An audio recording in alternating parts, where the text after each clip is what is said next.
তুমিও দেখলাই রহমতটা ফরিস্তা হল দেখলাই আশপাশের সমস্ত মানুষে দেখিলাইলাও নে। কি ঘটনার দ্বারা বোঝা গেল মাহফিল যেন সেই জায়গার মধ্যে আল্লাহর পক্ষ তাই রহমত হয়, আশেপাশে বন্দে বিলে রহমত ছাড়া হয় না।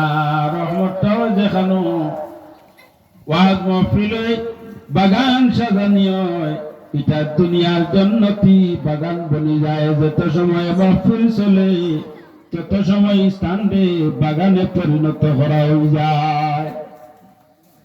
কথার লাগিয়া যদি আপনি আশেপাশে রাস্তাঘাটে বাড়িত বার্তা হইল এই রহমতর বাদ পাইতা না, আওয়াজর বাদ পাইবা, আওয়াজ পাইবা, আওয়াজ পাইলেও সঙ্গীতা পারতা নাই আপনার এসে তাইব।